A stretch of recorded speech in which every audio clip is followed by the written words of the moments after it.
From an attendance standpoint, when WrestleMania 17 went down on the 1st of April 2001, it was able to boast that it had the second largest attendance ever in pro wrestling when you're talking about the United States of America. Almost 70,000 fans packed into the Astrodome, and the reason I'm starting here is because when we go back 20 years, everybody wants to go, oh, the product was so much better, I so much more enjoyed watching wrestling in the late 90s and the early 2000s, but we forget how apropos it was that they were also making hand over fist when it came to money. I mean, business was booming. So it was like the perfect relationship, and WWE would kill for those kind of numbers today, maybe even literally. Just get a knife and stab an old man right in the face.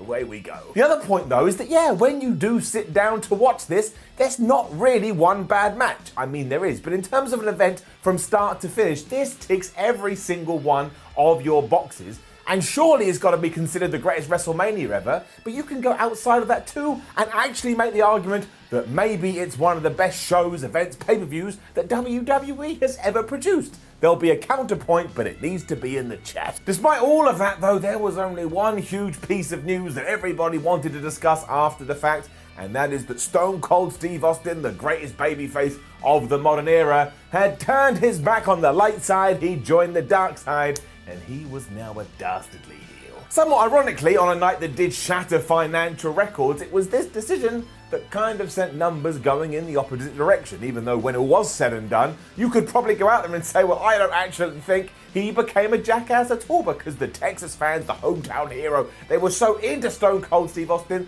they cheered him no matter what he did. He could have pushed an old woman into the road and they'd be like, yeah, he's the new champion. The problem is that the thousands, maybe even millions of people who had just found professional wrestling and had decided that Steve Austin was their new hero was all of a sudden told, no, you shouldn't feel that way anymore. Now you've got to boo him. So they just went, all right, fine, I don't want to do that.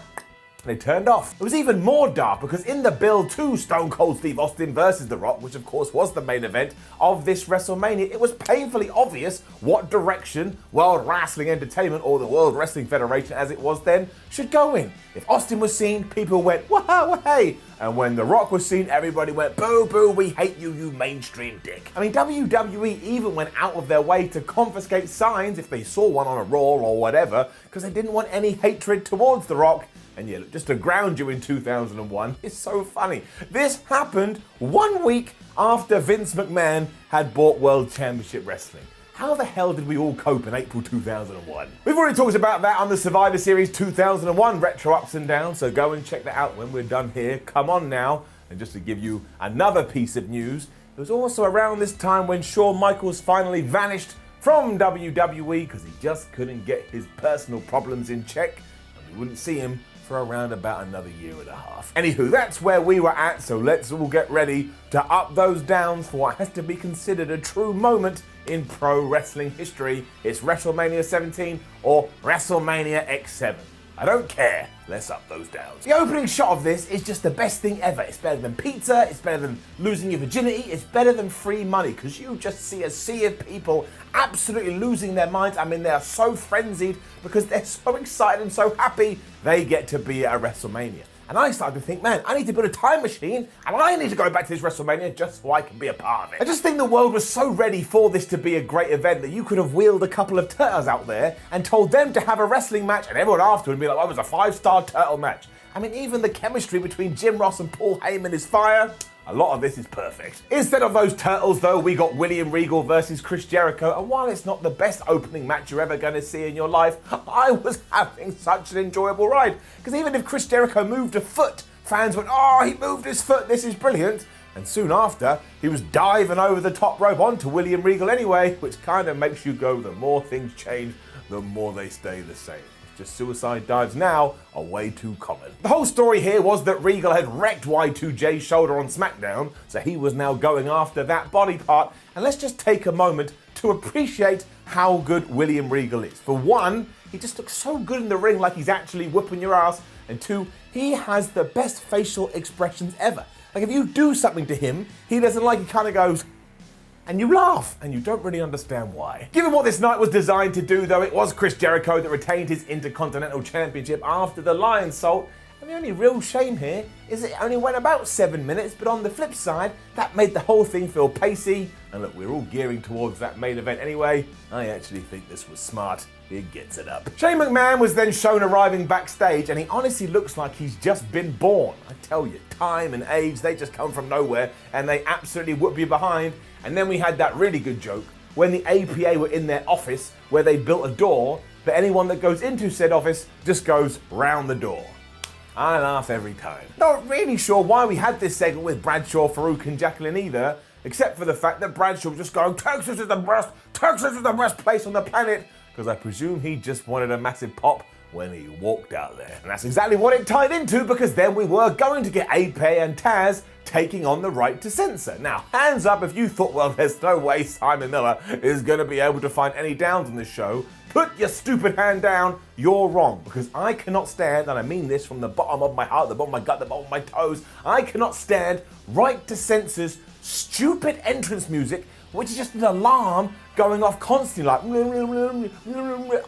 it's too annoying. It is too much. Twice, I thought my own fire alarm was going off. I was like, oh no, I'm burning my chicken. Then wait, you're not even cooking chicken right now. It absolutely sucks. And it just made me mad. Clearly, what a mess down. Honestly thought about Mick Foleying myself at one point and just pulling off my ear. But fair play to the R2C. They get booed out of the place. So they were doing their job really, really well. And I was doubly having fun here because I saw Bull Buchanan. When was the last time you saw Bull Buchanan?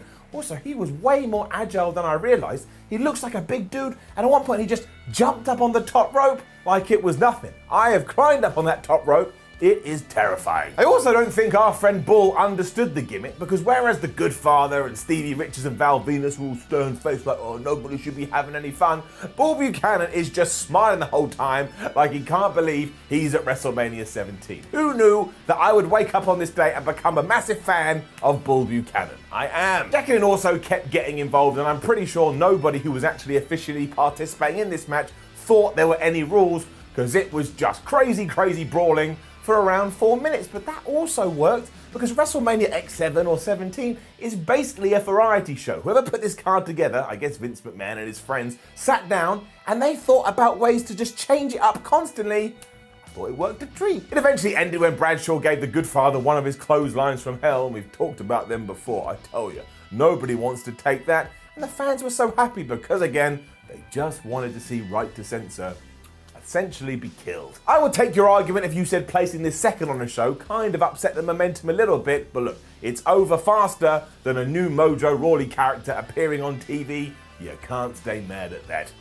And now it's time for a brand new feature here on Retro Ups and Downs, known as Out of Context Wrestling. Let's go. Hello, my children. My name is Simon Miller, and welcome to Out of Context Wrestling, where I'm just going to read you what happened in the next segment and let you take it for what it's worth. Because as Trish Stratus wheeled Linda McMahon through the backstage corridors, who had been comatose and drugs by her own family, Stephanie McMahon, the daughter, arrived and said to Trish, have you made sure she has been drugged so badly she isn't going to be able to stand up? And Trish Stratus then told her, yes, do not worry, Steph, this old broad ain't going nowhere. Stephanie was very excited that her own mother was in essentially a walking coma, and that later on, Vince McMahon, her father, was gonna beat the crap out of her own brother, Shane. And was any of this story explained prior, in case you were watching in 2020 and you were a brand new wrestling fan? No, it was not. You just had to accept it for what it is. Entertainment. Right, real talk, going back to what we were just talking about. Having your third match being Kane versus The Big Show versus Raven for the Hardcore Championship sounds absolutely mad. You think one person, probably Pat Patterson, would have gone, oh, yo, Vince, I don't think we should be doing this. Because apparently he's from New York now as opposed to Canada. I don't think we should be doing this. It's not going to work. You wrong, Patty boy. Even though I've just made up that you said that. Point is, it does again. Because clearly when they all got together, somebody came up with the idea of, well, why don't, because it is a hardcore match, we just have all three guys brawl in the back. So all of a sudden you've got this brand new setting and your eyes are happy. Yeah, it was all good. It's also mad. At one point, Big Show and Raven are fighting on the outside, so Kane dives off the top. And we've already established how terrifying it is to be up there. Again, when I did it, I think my family disowned me because I looked like such a fool. But I think we forget that the Big Red Machine is a Big Red Machine. He's legit like 6'9". I don't know how he does it. Raven clearly wanted to beat that because at one point Kane grabbed him and just threw him through this pane of glass, and whether it's real glass or fake glass, he has bits all sticking out of him, so that made me feel weird in my tum-tum. And then you get that kind of famous scene, because WWE did use it in a lot of videos after the fact, of everybody just driving some golf carts. What does that remind you of? Raven eventually gets smacked in the ankle by one and sells it like he's dead, but honestly the best part is when our boy Raven gets in one by himself and Big Show kind of drives on the back, and he's so worried about this, he is just driving like he has had a bunch of booze and he's wasted. Like if you're at a wedding, you're like, no, Uncle Dave, you're not allowed to drive, you absolute buffoon. And he does anyway and he crashes into a wall. Don't drink and drive. It also had a cool, if kind of silly finish, because after they had all made their way back out to the rampway, the Big Show's about to gorilla press slam Raven off the top of there, because you know he's a loon, when Kane appears from nowhere, he big boots off both of them into this clearly gimmicked table setting, wooden, whatever you want to call it, and then he dives into the wreckage afterwards and pins the Big Show for the 1, 2, 3. And again, does it look faker than if I started to wear a wig? Of course it does, but little secret for you, wrestling is fake, or at least it's a work, you know what I'm saying. The point is that it is suitably ridiculous, and I had no problems with it. And talking about the suitably ridiculous, we then zoom backstage again, where Edge, Christian, and Kurt Angle were just being their goofy selves. I actually think this is my favourite portrayal of all these characters. Because E and C feel like they just fell out of a Bill and Ted film, they're such goofs and they're such morons, and while Kurt Angle more often than not around this time would play into it, he is absolutely in a trance, like Alexa Bliss in 2020, because he cannot believe that there is footage of him tapping out to Chris Benoit's crossface. And he's trying to justify in his head like, well, a referee never said that I submitted, even though you do see my hand tapping on a mat. So this is like the whole, if a tree falls in a wood, does it actually make a sound? And when you truly think about it, your brain melts. And Edge and Christian felt the same, because they were like, we don't want to talk to Kurt Angle today. And they slowly skulked away. We also then cut to The Rock, who had arrived in the building and was setting up his stuff in the locker room. And honestly, why didn't somebody call an audible and say, Rock, you're going heel, Stone Cold, you're going to remain the good guy? Because he gets cheered for around about 3 seconds, and then the Texas fans remember, and he just gets booed mercifully, like this is the guy that had cheated on every single person in attendance, his partner, and they were like, it's that guy. The madness then continued on as it was Eddie Guerrero versus Test. I mean, the only way that could have come together is we were just picking random names out of a hat. And also Perry Saturn is with Eddie here, and he is wearing the most ludicrous hat I've ever seen in my life. So now from this point on, every time I think about Perry Saturn and WWE, I'm gonna go stupid hat and the fact that he loved a mop, which of course is every wrestling fan's dream as a kid. They want to grow up and do this. It was for the European title, and as I'm sure you can figure out, this is when the Radicals were still a thing, and I don't think Vince McMahon had saw the wonder and the beauty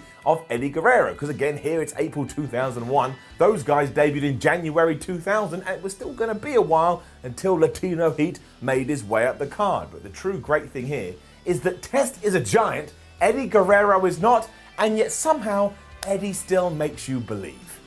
That damn guy. It definitely wasn't Test's night either, because he fell foul to that thing that wrestlers must wake up in the middle of the night in fear of when he went to big boot someone, but his foot got caught in the ropes and he wasn't able to move. I mean, it's not his fault, but he looked so stupid, like some kind of fish that grabbed bait, was now wiggling around because he realized his fate was near. And when that does happen, there's nothing you can do but wiggle more, and then you just start to look really stupid. I mean, look at me right now, somebody call Norman Smiley. Saturn used this opportunity to then just punch Test in the head, which was actually quite funny. He was like, Saturn, you just gotta leave this guy alone. And look, is this a 5-star classic in the Tokyo Dome? No, it's not, but does it fit the bill? You bet your ass. It also saw Eddie kick out of the pump handle slam, and that made me react like a goat giving birth, which was weird because I knew the finish here. And of course, it ended with shenanigans because out came Dean Malenko. He just pulled Test out of the ring when he was about to win. The ref was so mad about this, he didn't DQ anyone. He just yelled at Mr. Malenko, which allowed Eddie Guerrero to cheat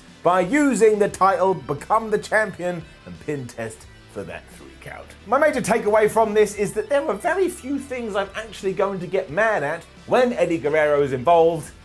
That's why he gets it up. Mick Foley cut an interview next because of course he is going to be the special guest referee in the oh no, my wife is comatose match. And then we got the exact same shot we got with The Rock earlier, but now it's Steve Austin arriving. I'll just double down on my point. It was like Santa Claus had arrived. I also think this may have been the first time that Jim Ross called Austin the Bionic Redneck, because when I was doing my research and reading reports and trying to get the news from 2001, a lot of people mentioned this. I kind of doubt it, but I'm throwing it out into the wild. And then, my friends, it was Kurt Angle versus Chris Benoit. Now, Angle is just absolutely brilliant here, because he cuts a promo as he's walking to the ring saying that Texas people are stupid because they wear cowboy hats on their head like they're 7 years old.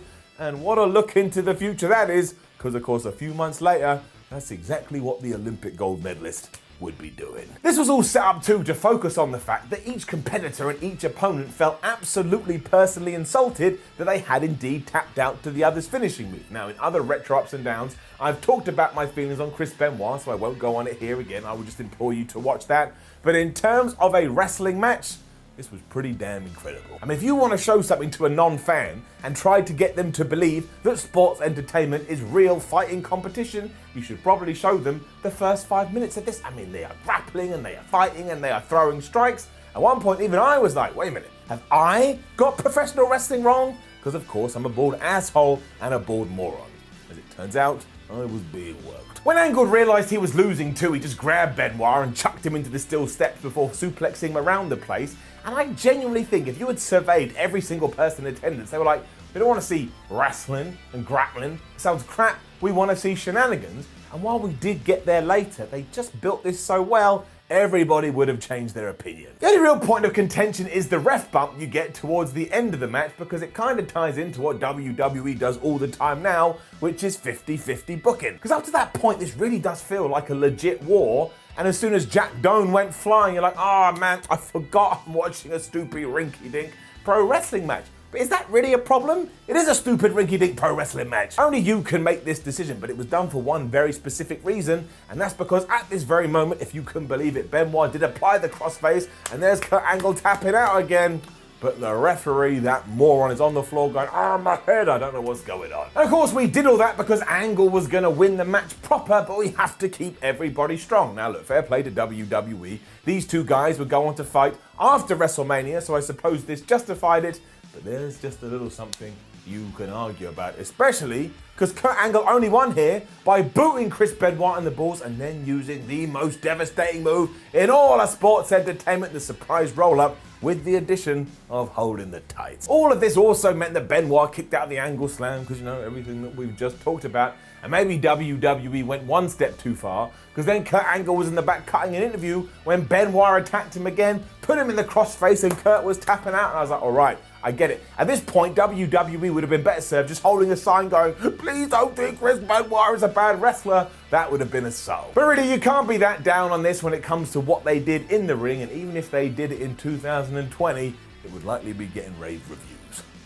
Michael Cole then just sticks a microphone in William Regal's face as he's coming back from the trainer's room and says, are you okay? And you have to go and watch this, because Regal's face is absolute gold, and he calls Michael Cole a miserable specimen. And I think we've all wanted to say that. He is just the best, he is just the best. It's then kind of weird as he goes into his general manager office and he sees Kimchi and Kamala just jumping around the place. Well, let's just not talk about it. Then, well, what do you know? We have another down, because Ivory was back out for a match with China. And as we know, Ivory is part of Right to Censor, so I had to get that music again twice in one night. And I was like, oh, fire. I was like, no, not again. I can't stand it down. I mean, I rang the fire brigade this time. Do you know how much of a moron I looked? And I got fined, and I got told off. So stupid Right to Censor. Anyway, of course, she was taking on China here for the Women's Championship, and this was around a time that China was just so desperate to fight men. She didn't want to fight females, she was done with that, and WWE basically had to talk around saying, look, please, we need you in this division. And eventually, this is what they came up with. Because the story here is that Ivory had actually been quite evil and tried to break China's neck, meaning the 9th, 8th, whatever the hell she is, wonder of the world, had to go to hospital, a local medical facility. And Ivory was then even more insistent on this, because she was like, well, I'll break your neck at WrestleMania then, to the point in this contract, I want a hold harmless clause which says, if I do achieve this, so I achieving is trying to break somebody's necks, you can't sue me. China agreed, but then said, okay, fine, but Right to Censor can't be at ringside. And why the flip did Ivory serve that? You could see what was coming a mile off. And don't get me wrong, China was at her pomp here with a load of reports saying that all her lines at Access over the weekend had been absolutely massive, but that still doesn't justify or explain what happened here? I mean, poor Ivory. It was like a lamb being led to slaughter. With all that said, I also think it was around here when Chyna was kind of big leaguing things backstage, because this match just falls apart. For one, she no-sells her apparent broken neck, which means the whole thing felt redundant. And even though Ivory hits her with the title and gets a few licks in, she brushes it off like a cat has just licked her face. Has the match won after a powerbomb, but decides she doesn't want to end it there, so picks Ivory off the mat too, and then hits a gorilla press slam. And this pin, the most relaxed, non-pressure pin you've ever seen in your life. Chyna looks like she's about to have a picnic. It would have been much better if there had actually been some kind of struggle here that the former DX member could have fought back against, because then you'd be like, oh man, I'm really rooting for this babyface. But yeah, once again, Chyna thought that no woman was on her level, so she just had to crap on them. It really did take away from the match. Not going to pretend otherwise, it did. I like Chyna a lot. I thought she had some really good moments. This probably wasn't one of them. Down. And then what we saw next, well, we've already established it, so roll it part 2. Hello, Angel Dusts, and welcome back to Out of Context Wrestling with me, Simon Miller, where here we were backstage with Linda McMahon once again, as now Vince McMahon said to Trish Stratus, have you made sure my wife is so drugged up that she may be on the verge of actually keeling over? And Trish said yes, and Vince was pleased. He then promised he would murder his own son in the following matchup, and he smiled like a man who was absolutely possessed. And as it said here, we should all try and be more like the McMahon family. For all my jokes though, this whole debacle between Vince McMahon and Shane McMahon is somehow brilliant, and I say that even though in the build you get some truly deplorable moments, like Vince making out with Trish Stratus right in front of his wife. Imagine pitching that backstage, and then, here in the story, Linda, I'm gonna kiss this hot, attractive young woman as you watch. Ha ha ha. Linda has to go, yeah, Vince, that sounds great. Oh, to be a fly on the wall. At one point during all of that too, Vince just shouts at Linda, I will never forgive you for giving birth to Shane, which absolutely killed me. It absolutely killed me. And of course, the final piece of the puzzle, which came out of nowhere, was Shane McMahon buying WCW from under the nose of Vince. That just added a little bit of power to it. So it's a mess, it's an absolute mess, but it's a beautiful one. And I suppose that's just the McMahon magic in the early 2000s. The really strange thing is that there was only one moment that every single person wanted to see here, which was Linda McMahon getting her revenge. And of course, WWE gave you that. But when you now move into the future in 2020, they go out of their way not to do the most obvious stuff. It just baffles my brain. Because you just knew that Linda was going to rise from her comatose state at one point, which she does as Vince is laying waste to Shane. I'm not kidding you. I'm not kidding you. This is not a joke.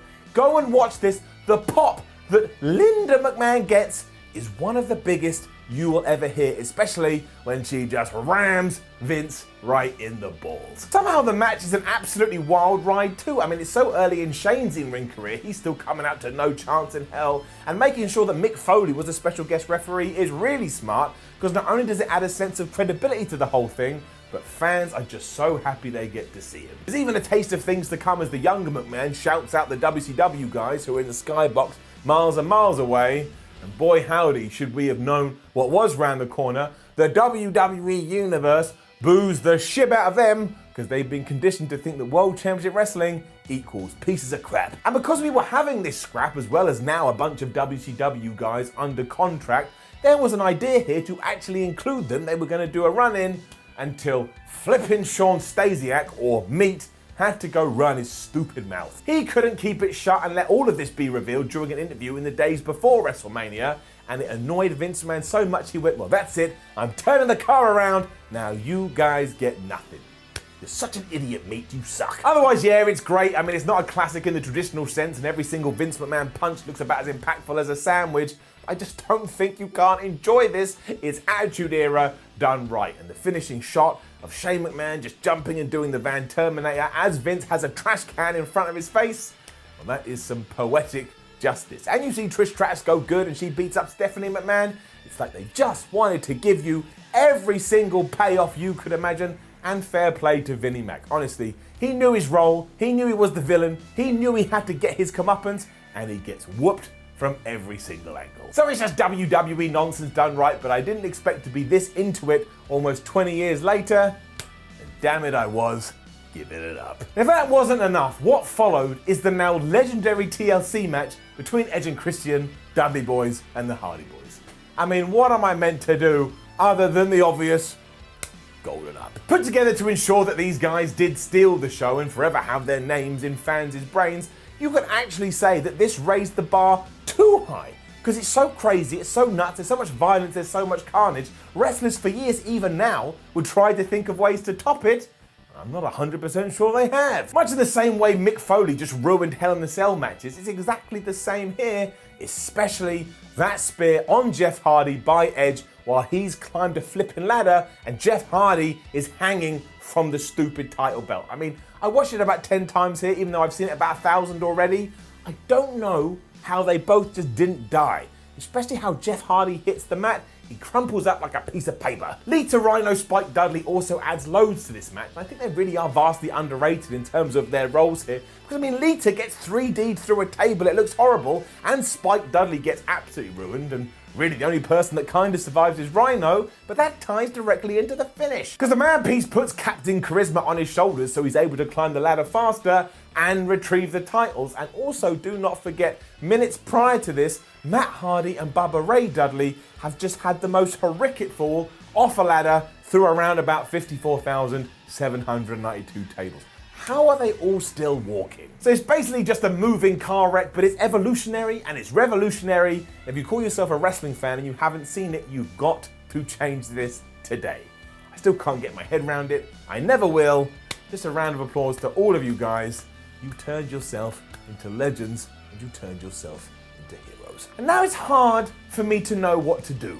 Because for years here on Ups and Downs, I have been singing the praises of Repo Man. Lots of people think I'm joking, lots of people think I'm just making it up, but I'm not. If I ever want to remind myself about how goofy and stupid wrestling can be, but also fills me up with joy, I just remember the gimmick of Repo Man and everything feels right again. Well, here at WrestleMania 17, he is indeed included in the gimmick Battle Royal, and I cannot explain how happy I was to see him. I mean, the crowd has no idea who this is, and I can imagine they're going, who's this Zorro-looking Mother Hubbard? But I don't care. Instantly, I was like, this is the best retro Ups and Downs we've done. Also, please, Barry Darsow, come back to WWE and give me one more run as Repo Man. I know so many people go, no, if we're doing that, do Demolition. Nobody wants stupid, stinking Demolition. We want Repo Man, please and thank you. It's also just a joy to listen to Mean Gene and Bobby the Brain Heenan on commentary because they are so good. And I would probably have gone to WWE and said, don't have Juke the Dumpster Drozy as number 2 in the thing. But hey, that's what we did, but it's okay. Because then the Iron Sheik is out and Bobby gives us the best line maybe in the history of WrestleMania when he says, by the time the Iron Sheik gets to the ring, it's gonna be WrestleMania 38. What a damn legend. In reality though, this is an absolute farce and it is an absolute disaster. Let's not pretend otherwise. And the only reason the Iron Sheik wins the whole thing is because medically he was told, you can't take no bumps over the top rope. So that's why he gets the victory. What a bunch of crap. He does throw out Hillbilly Jim to be victorious, but again, this is meant to be the pleasing WrestleMania. So Sergeant Slaughter gets back in there and he locks in the Cobra Crutch as Iron Sheik's like, oh, Bubba, I don't like it at all. And yeah, look, you should never actually watch this. But for nostalgia, oh, I was rolling around the floor, I'm giving it up. They also need some help with what followed, because it was Triple H versus The Undertaker at WrestleMania 17. But I've seen all the WrestleMania matches between the Dead Man and the Game, and they never mentioned this one, so I must have just fallen asleep and made it up. I am, of course, being facetious, but wasn't it stupid that WWE went out of their way to never mention this, especially because it's actually quite good. Up. There's an amazing story behind it too, which maybe is why they want to remove themselves from it so much, and that is that when Jim Ross and Vince McMahon were going through the WrestleMania 17 card, they were looking at it going, there's something missing here, and yeah, 2 names, Undertaker and Triple H, they actually forgot to put them on there. That would not happen these days. And really, this is just 2 wrestlers going out there and laying it all on the line, as they say. But Triple H gets that amazing entrance as Motorhead are playing live, and that's so cool, especially because Lemmy is just clearly making up the lyrics here, so that will make you laugh. And yeah, when they're in the ring, they are just plowing each other with shots. They know their deal, they do it. And despite everybody and their Auntie Jackie thinking that Triple H would win, he did win a lot in 2001, and especially in 2000, Taker gets the victory here, and you have more crazy stuff, because he just choke slams like Triple H off this, I don't know, you call it platform at one point,